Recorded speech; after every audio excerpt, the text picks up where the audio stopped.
What's up guys and welcome to Myth-Busting Mondays, Season 2, Episode 49. Yes dudes, this is the show where we bust the myths that you guys leave in the comment section below. So if you guys have got myths you would like to see featured in next week's episode, all you've got to do is leave those inside the comment section right now or at the end of the video and we'll see which ones get featured next week. This week we have got an awesome show lined up for you guys, featuring myths on Black Ops 1, Black Ops 2 and also Black Ops 4 as well. So you guys are definitely going to enjoy this one. Also, I want to say an absolutely massive thank you for last week's episode. You guys smashed that over 100,000 views and over 4,500 likes. So thank you so much. And with that said, let's go for it again. Let's see if we can aim for over 2,115 likes in 24 hours. Every single one of you guys smash that like button. I know you guys can do it. And if you are brand new to the channel, make sure you click that subscribe button and become the latest member of the Pizza Club. But with that all said, sit back, relax and enjoy Season 2, Episode 49 of Myth-Busting Mondays. So the first myth of today's show is being sent in by Jack. And Jack says, myth. During the Black Ops 2 Origins Easter egg, when you throw the airstrikes in the cracked crevice, can you go inside the hole? If you can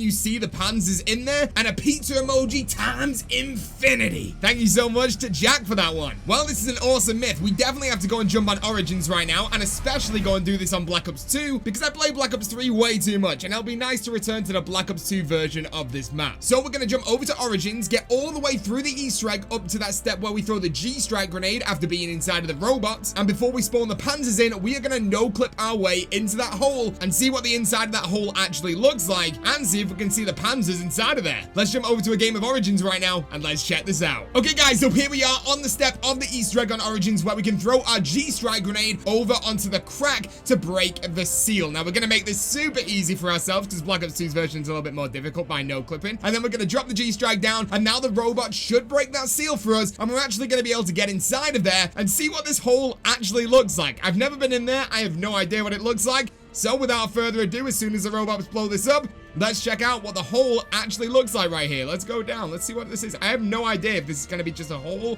or a room or what. I don't know, let's see. Whoa, dude, that's kind of weird. Okay, well, there you go. That's kind of weird. It's a room, and it's kind of just on its own down here. This is really strange. Now, obviously, we don't have any panzers inside of here right now, so I'm assuming the panzers just spawn into that area once we drop the Maxis drone in there. So I'm now going to go and build the Maxis drone and come back in just a second. So I'll jump back to this gameplay in 1 second from now. Okay, guys, so here we are back inside of this map right now, inside of the hole we were just in, and we've actually released the Maxis drone right now. So it's on its way back down. Let's see where the panzers spawn in from. Are they just going to appear? Or what's gonna happen? Oh, there we go. Dude, that's so weird. Look at that, dude. The panzers are just spawned in inside of that hole, flying out right there, and I guess we can just go and exit this area and go and kill them right now. So there you go. That is what the inside of the hole looks like on the break the seal step on Origins. This is awesome. You learn something new on zombies every single day here on the channel. So Jack, thank you so much for sending that one in. That was really cool, my guy. And let's make our way over to the next myth of our show right now, which has been sent in by I'm Captain Pryor Jr. And he says, myth. On Shangri-La, if you buy Quick Revive 2 times, when you get it the 3rd time from a monkey, will the Quick Revive machine go away? And loads of pizza emojis. Now, once again, another great myth here. I'm not even joking when I say this. I think this might be one of the best episodes of Myth-Busting Mondays we have ever made on the channel. Every single myth is awesome. Just like this one right here. So you guys know that on zombies, if you use Quick Revive 3 times, the machine will disappear, right? And you should know that on Shangri-La, if you get a max ammo drop and you don't pick it up, wait for the monkey to go and steal it, there's a chance of you actually getting a perk drop if you kill that monkey at the perfect timing. So what we're going to do right here, I'm not going to pick up a max ammo drop throughout the entire game, and I'm just going to constantly do this until it gives me Quick Revive and see if that 3rd Quick Revive will actually take the machine away. So let's jump over to Shangri-La right now and let's go and check this out. Okay guys, so here we are on Shangri-La. As you guys can see, I've currently got 5 perks because my 5th perk wasn't Quick Revive when I tried this on the monkeys. It ended up giving me PhD Flopper. But as of right now, I have used Quick Revive 2 times. So if we, oh, there's our max ammo right there. Let's wait for the monkeys to come over to that, and hopefully it's going to give us our Quick Revive. So like I was saying, we have used Quick Revive 2 times right here. So if we end up getting this monkey killed at the correct time to actually give us that perk drop, and hopefully it gives us Quick Revive, we'll be able to actually see if the Quick Revive machine disappears, or is it still going to stay there as an extra Quick Revive from these monkeys. There you go. We actually got Quick Revive, and let's see, the machine's going away. So there we go, 100% yes. If you get quick revive as your third perk from the monkeys, it will make the machine disappear. I honestly thought it was going to give me an extra one. Now, I'm pretty certain you can do this once again if the machine disappears to give you another quick revive, so you will be able to get 4. But if you do it 3 times with monkeys, your machine definitely will disappear. So there you go. That was an awesome myth right there. I love doing that one. Thank you so much to I'm Captain Pryor Jr. for sending that one in. You absolute legend, my friend. And let's make our way over to the next amazing myth of today's show, which has been sent in by Philip1020. And Philip1020 says, myth. On Mob of the Dead Grief, can you no-clip to the Golden Gate Bridge? I got you, pizza, and loads of pizza emojis. Now, why is he saying I got you, pizza? Well, I left a little subliminal message in last week's episode telling you to go over to a brand new channel that I'm working on and to leave I got you, pizza inside of the comment section if you went over there and subscribed. So I've left the link once again inside the description so you guys can go and sub to that channel if you wish. That channel will be launching ASAP, so get ready for that one. But this is a great myth right here. On Mob of the Dead Grief, you guys know that we actually don't get to go over to the Golden Gate Bridge at all. We just stay inside of the cell block. But if we no-clip out of the cell block, is the Golden Gate Bridge actually accessible? And the other major thing that I want to know is if the Golden Gate Bridge from Mob of the Dead on Grief also has a Pack-a-Punch machine on it, meaning that there's then 2 Pack-a-Punch machines on that Grief map. This could be super interesting. So let's jump over to Grief mode right now on Mob of the Dead, and let's go and check this out. Okay guys, so here we are on Mob of the Dead right now. We have got mods on, which means that we can no-clip all the way to that Golden Gate Bridge, and I now know exactly where it is. But as you guys can see, on Grief mode, on cell block, the Pack-a-Punch machine is of course on top of that catwalk right there. So without further ado, let's no-clip all the way over to that Golden Gate Bridge, which, if my memory serves me correctly, is going to be all the way past the docks under the water, and it's going to be directly in front of us right now if we follow the fireworks. There's the fireworks right there. Okay, we're looking like we're going the right way. We should be good right here. Let's go make... Oh, there we go. We actually made it. Let's drop down and let's see if we can actually go on the Golden Gate Bridge. And is the Pack-a-Punch machine going to be there? The bridge is definitely there, and we can definitely walk on it. And no, look at that. No Pack-a-Punch machine on this Golden Gate Bridge right here. So there you go. No, we don't have 2 Pack-a-Punch machines on Grief mode. I guess it just teleports over to the cell block, but the bridge is accessible. And honestly, I would have loved a tinier map to play Grief on. How good would it have been just Golden Gate Bridge Grief mode? That would have been so cool. But there you go. There's your answer. Yes, you can get to the Golden Gate Bridge, but no, there is no Pack-a-Punch machine. But once again, thank you so much to Philip1020 for sending that one in. You absolute legend, my dude. And let's go make our way over to the next myth of today's show right now, which has been sent in by the X chapter. And they say, myth. On Tag the Totem, if you shoot the Tundra gun in the soup pot during the soup challenge, will it still count as water? And loads of pizza emojis. Now you guys know that over on Tag the Totem, we have challenges. And one of those challenges is to make some soup. That is right. We are making soup inside of zombies now. And one of the ingredients to that soup is a snowball. You have to throw the snowball on the soup to add water as part of the ingredients. But the question is, does the Tundra gun also do the same job as a snowball? It definitely does the same job as a snowball for other things inside of the map, but does it work as part of the ingredients for the soup? I don't know. Let's jump over to a game of Tag the Totem right now, and let's go and check this out. Okay guys, so here we are on Tag the Totem. I have my Tundra gun as my secondary right now, and I've also got the soup challenge activated on this step right here as well. So without further ado, let's make our way over to the soup pot. Let's fire that Tundra gun, and let's see if it actually counts as the water ingredient instead of using snowballs. Here we go. Let's check this out. Here we go.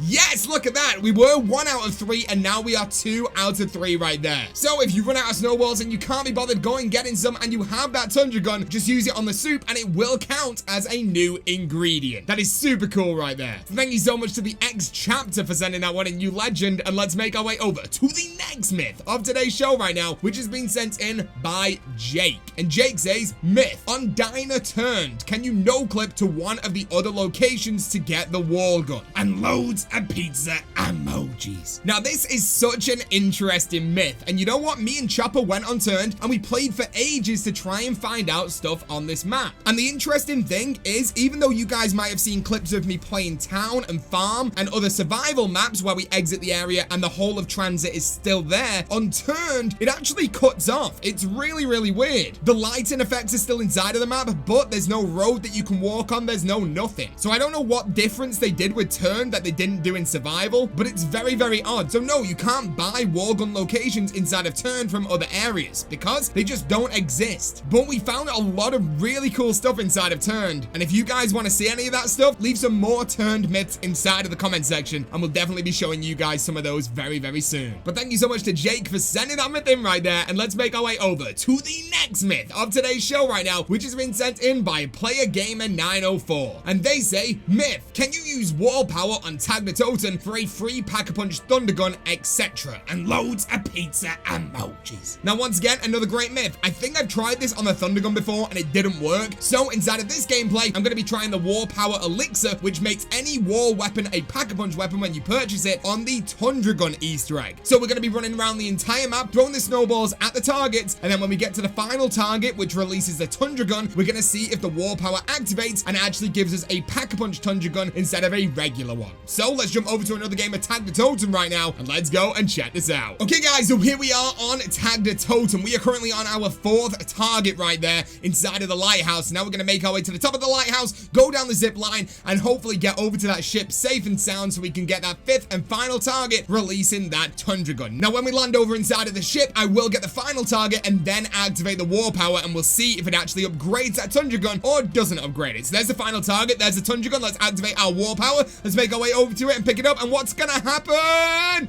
No, dude, it didn't activate. So no, 100% not. War Power does not activate if you pick up the Tundra Gun from that Tundra Gun Easter egg, which kind of sucks. Honestly, would have been great if we could have instantly got a Pack-a-Punch variant of this, but I guess it was never gonna work because it's not a war weapon, right? But still, really, really cool that we know it. Don't go and waste your War Powers and save it for other good war weapons. But thank you so much to Player Gamer 904 for sending that one in, and let's make our way over to the final myth, the ultimate myth of today's show right now, which has been sent in by Top Man Memes. And Top Man Memes says, myth, if you play Black Ops 2 Mob Grief, can you no-clip out the playable area and fill up the dog heads to get the Hell's Retriever? Now this is a great myth. This is straight up my street. I love this kind of stuff. Now if you guys have never played Grief mode before on Mob of the Dead, you'll know that one of the dogs does actually activate. You're locked down inside of the cell block, so you only have access to one of the dogs for the Hell's Retriever, but you can activate it, you can fill it up, but it won't give you any reward inside of Grief mode. So let's jump into a game of Grief mode with my boy Chopper right here, and let's go and see if we can unlock the other dogs inside of here and get the Hell's Retriever, which is normally an item you can't receive on Grief mode. Let's go and check this out. Okay guys, so here we are inside of Grief mode on Black Ops 2.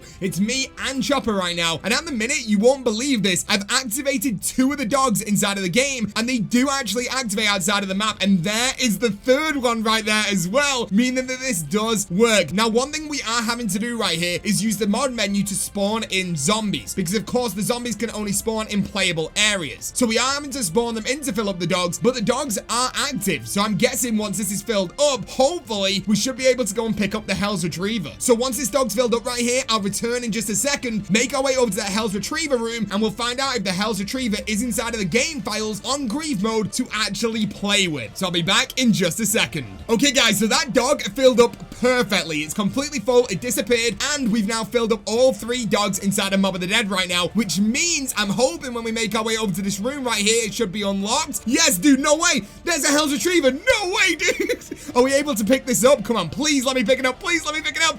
Oh my days, dude. Yes, you can pick it up, dude. We got the Hell's Retriever on Mob of the Dead inside of Grief mode. This is something that is not inside of this game mode, and we are able to pick it up, and as you guys can see, we are able to use it right now as well. So yes, it is still inside of the game code, and the Easter egg still exists outside of the playable area. I love doing these myths. You don't understand how much pleasure I get from finding things out that we're not supposed to know about the game, and just see really cool things that you can do outside of the map and other things like that. You guys are absolute legends for sending these myths in. And that is the end of Mythbusting Mondays Season 2, Episode 49. Hope you guys have enjoyed this episode, and if you have, make sure you absolutely smash a like on this video right now. We're going to be aiming for 2,115 likes in 24 hours, and if you guys are brand new to the channel, make sure you click that subscribe button and become the latest member of the Pizza Club. But with that all said, thank you so much for watching, and I'll see you guys in the next video or the next live stream. Thank you for watching, guys, and peace out.